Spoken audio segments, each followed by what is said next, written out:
নমস্কার, আমি স্মৃতি। বড়দের প্রণাম আর ছোটদের স্নেহ জানিয়ে শুরু করছি আজকের ভিডিও।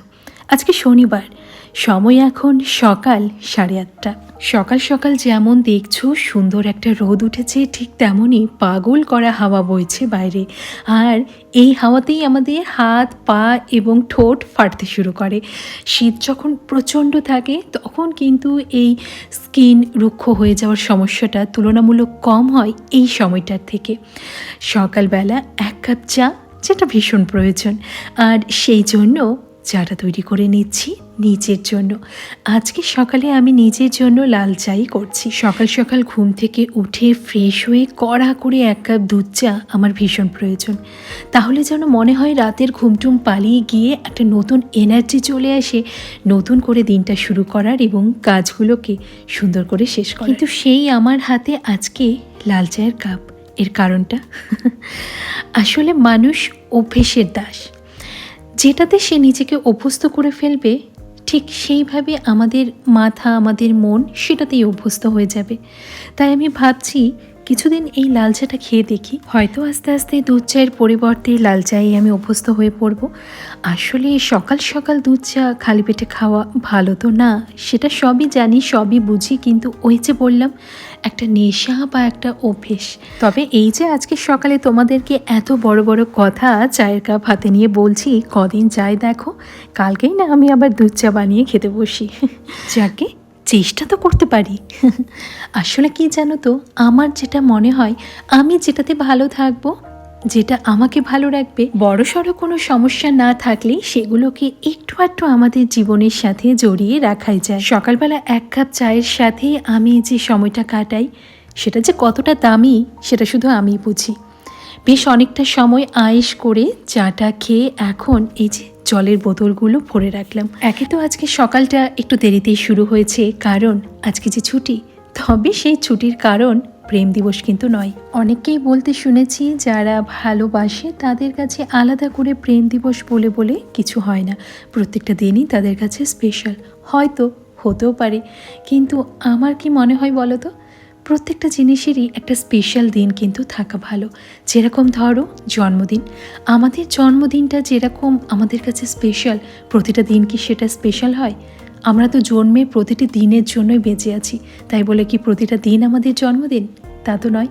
ঠিক সেরকমই প্রত্যেকটা জিনিসের যখন এক একটা স্পেশাল দিন আসে, সেই দিনটা শুধু তারই।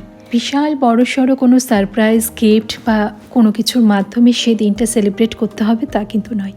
একটা ছোট্ট লাল গোলাপও যদি ভালোবাসার মানুষটির কাছ থেকে পাওয়া যায়, কিংবা সেই ফুলটাকেই ছাড়ো, মুখের একটা মিষ্টি হাসি, সাথে মিষ্টি শুভেচ্ছা বার্তা, ব্যাস এতটুকুই যথেষ্ট, যদি সে তোমার সত্যিকারের ভালোবাসা হয়। কারণ এই যে প্রেম বা ভালোবাসা নিয়ে আমরা এত বড় বড় কথা বলি, এটা কিন্তু দেখানোর নয়, এটা একটা অনুভূতি। আজকে শনিবার, আমার নিরামিষের দিন, আর তাছাড়া আজকে রয়েছে সংযম, মানে কালকে শিবরাত্রি, সেই উপলক্ষে আজকে তো সংযম হয়। তবে আমি সংযম ঠিক করি না, তবে আগের দিনটা নিরামিষ খাই।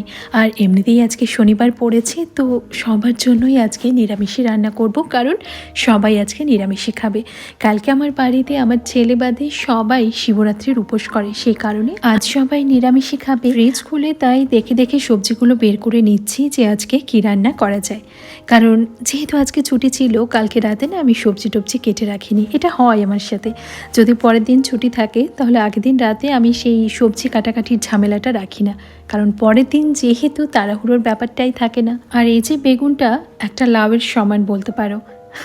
আমাদের এখানে নবাবগঞ্জ বলে একটা জায়গা আছে, সেখানে এই রকম বেগুনগুলো বিক্রি হয়, যার ভেতরে একটাও বিচি থাকে না, এবং এই বেগুনগুলো পোড়া এবং ভাজা খেতে কী যে ভালো লাগে। তবে আজকে বেগুনটা পুড়বো না, শনিবার পোড়াই যেত, কিন্তু কালকে যেহেতু শিবরাত্রি আছে না, আজকে অনেকে সংযম করে, তো মনটা না কেমন খচখচ করছে, সেই কারণে আমি আজকে বেগুনটার পুড়বো না। আজকে রান্না করছি মুগের ডাল, তার সাথে সজনে আলু টমেটো দিয়ে একটা মাখো মাখো মতো তরকারি আর এই বেগুন ভাজা, ব্যাস আর কিছু লাগবে না, কারণ রাতের জন্য আবার আলাদা রান্না হবে। এই এবার আস্তে আস্তে গরম পড়তে শুরু করছে, আবার বাজারে সজনে পটল ঝিঙে এইসবের দেখা মিলবে। আচ্ছা, বেগুনটাকে চাকচাক করে কাটিনি, কারণ অনেকটা বড় হয়ে যেত গোল গোল করে কাটলে, সেই জন্য আমি মাঝখান থেকে টুকরো করে নিয়েছি। তার মধ্যে নুন হলুদ গুঁড়ো আর সামান্য একটু চিনি দিয়ে মাখিয়ে রাখবো, খাওয়ার আগে দিয়ে ভাজবো, তাহলে গরম গরম বেগুন ভাজা খেতেও কিন্তু খুব ভালো লাগে।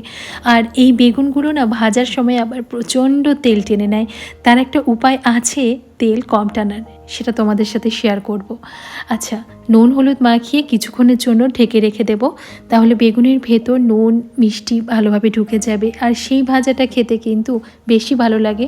যে ভাজাটা দেখবে সঙ্গে সঙ্গে মেখে ভাজা হয় বেগুন, তার থেকে কিন্তু যেটা বেশ কিছুক্ষণ আগে মাখিয়ে রাখা হয় সেই বেগুন ভাজাটা খেতেই বেশি ভালো লাগে। আর এদিকে ডাল তো সেদ্ধ হয়ে গেছে, আমি ফোড়নটাও দিয়ে দিলাম। আর মুগ ডাল তো সবাই জানো সাধারণভাবেই রান্না করেছি, আদা কাঁচা লঙ্কা বাটা আর তেজপাতা শুকনো লঙ্কা জিরে, তার সাথে একটু গরম মশলা ফোড়ন দিয়েছি। আর যেহেতু নিরামিষ একটু মিষ্টি দিতেই হয়, আর মুগ ডালটাতে একটু মিষ্টিটা যায়ও। আচ্ছা, ডালটা ফুটে উঠলে নামিয়ে নেব। তো এদিকে ডাল হয়ে গেল, অন্যদিকে ওই যে সজনেটা রান্না করব সেই জন্য আলুটা ভাজতে বসিয়েছি। এখানে আলুটা মোটামুটি ভাজা হয়ে গেছে, এবার এই সজনেটা দিয়ে দিলাম। সজনেটা না আমি একটু ভাপিয়ে নিয়েছি, তারপর এই আলু এবং সজনে একসাথে আমি একটু নাড়াচাড়া করছি, মানে ভাজা ভাজা করছি। তারপর পরিমাণ মতো নুন হলুদ গুঁড়ো দেব। এই ধরনের সবজিগুলো কিন্তু গরমের সময় খেতে খুব ভালো লাগে, একদম হালকা পাতলা হয় তো। আর গরম যেহেতু প্রচণ্ড পড়ে, সেই সময় দেখবে হালকা পাতলা খাবারগুলোই খেতে বেশি ভালো লাগে। আর এবার যা ঠান্ডা পড়েছিল, মারাত্মক ঠান্ডা, তাই সবাই বলছে গরমটাও নাকি সেই রকম পড়বে। তো যাই হোক, প্রকৃতির সাথে মোকাবিলা করার ক্ষমতা তো আমাদের নেই, তবে ভগবানের কাছে এইটুকু প্রার্থনা করতে পারি যে সবাইকে সুস্থ স্বাভাবিক রেখো, সবাই যেন সুস্থ স্বাভাবিক থাকে। এদিকে বেগুনটা ভাজার যে টিপস তোমাদের সাথে শেয়ার করব বলেছিলাম, মানে তেল কম টানার, সেটা বলি। বেগুনটা যখন নুন হলুদ গুঁড়ো এবং সামান্য মিষ্টি আমরা মাখিয়ে রাখি, তো তখন না সামান্য একটু আটা এবং চালের গুঁড়ো ছিটিয়ে একসাথে মেখে নেবে, তাহলে দেখবে সেই বেগুন ভাজার সময় তার মধ্যে তেলটা তুলনামূলক অনেক কম টানে। আর এটা আমি নিজে পরীক্ষা করে দেখেছি, আমার দিদির কাছ থেকে আমি এই টিপসটা পেয়েছি। ওকে দেখতাম এরকম নুন হলুদ গুঁড়ো মিষ্টি দিয়ে মাখানোর সময় সামান্য একটু আটা এবং চালের গুঁড়ো ছড়িয়ে দিয়ে মেখে নিত।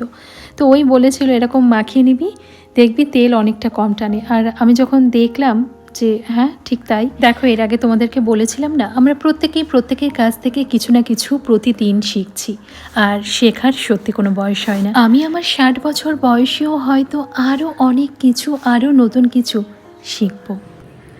12টা বাজতে 10 মিনিট বাকি।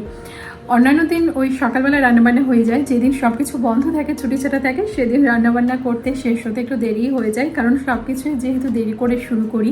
তবে এই দুটোতেই আলাদা আলাদা মজা আছে। যেদিন সকালবেলা দেরি করে রান্নাবান্না বসাই সেদিন সকালটা খুব সুন্দরভাবে নিজের মতো উপভোগ করে আমরা কাটাতে পারি, তাই না? কিন্তু যেদিন ধরো সকালবেলা রান্নাবান্না করি সেদিন আবার বাকি কাজগুলো বা রান্নাবান্নাটা যেহেতু তাড়াতাড়ি হয়ে যায়, তাই বাকি সময়টা আমরা আবার অন্যরকম নিজেদের মতো করে গুছিয়ে নিতে পারি। তাই প্রত্যেকটা দিনেরই আলাদা আলাদা কিন্তু মূল্য রয়েছে। এক এক দিন এক এক রকমভাবে আমাদের সময়গুলো কিন্তু কাটে, আর ঠিক সেই কারণেই প্রত্যেকটা দিনের থেকেই আলাদা হয়। আর এই জন্যই হয়তো আমাদের রোজকার জীবনে সেই একঘেয়েমি ব্যাপারটা আসে না। রান্নাবান্না তো সেরে নিয়েছি, এবার জামা কাপড়গুলো তুলে নেওয়ার পালা। সকালবেলায় কেচে ধুয়ে রোদে মেলে দিয়েছিলাম, আর এই যে শীত যাওয়ার পথে আর আমার বারান্দায় আবার রোদ ফিরে এসেছে। ছাদে খুব একটা উঠতে হয় না এখন, বারান্দাতেই জামা কাপড়গুলো খুব সুন্দরভাবে শুকিয়ে যায়। আর তাছাড়া কি হয়, শীতে তো ভারী জামা কাপড়ের পরিমাণও বেশি থাকে, সেগুলো না এরকম হালকা রোদে শুকোতে চায় না, তখন তো ছাদে নিয়ে যেতেই হয়। আর গরমে জামা কাপড়গুলোও থাকে পাতলা পাতলা, তো যেখানে মেলবো সেখানেই শুকিয়ে যাবে, কারণ এত তাপ পড়বে কদিন পর থেকে। বরং তখন যদি রোদে নিয়ে যাই তাহলে জামা কাপড়ের রং জ্বলে নতুন জামা কাপড় 7 দিনে পুরনো হয়ে যাবে। তো এখানে না কয়েকটা জামা কাপড়ের হাতগুলো মানে ওই গলার দিকের মোটা জায়গাগুলো হাত টাতগুলো একটু ভেজা ভেজা রয়েছে। এখনও বেশ অনেকটা সময় যেহেতু রোদ থাকবে আমি সেগুলো একটু উল্টে পাল্টে দিচ্ছি, আর যেগুলো শুকিয়ে গেছে সেগুলো ঘরে নিয়ে গিয়ে এখন রেখে দেব। কারণ তোমরা যারা নিয়মিত আমার ব্লগ দেখো তারা তো জানোই যে এই কাজটা আমার সন্ধ্যের জন্য তোলা থাকে, মানে জামা কাপড় ভাঁজের কাজটা। তবে হ্যাঁ, ব্যতিক্রম যে হয় না তা কিন্তু নয়, তবে বেশিরভাগ সন্ধেবেলায় এই কাজটা আমি করে থাকি। এদিকে স্নান পুজো সেরে আমি চলে এসেছি আমার ভাতটা সুন্দর করে সাজিয়ে গুছিয়ে বেড়ে নিতে। ওদিকে বেগুনটাও ভেজে নিয়েছি। আজকের লাঞ্চে কি ছিল বা কী রান্না করেছি তা তো তোমরা দেখেই নিয়েছো। কালকে তো শিবরাত্রি, তোমরা কারা কারা আমার মতো শিবরাত্রি করো কমেন্টে জানিও। আজকের মতো ব্লগটা এখানে শেষ করি। সবাই খুব ভালো থেকো, সুস্থ থেকো, নিজের খেয়াল রেখো আর নিজেকে যত্নে রেখো। আসি।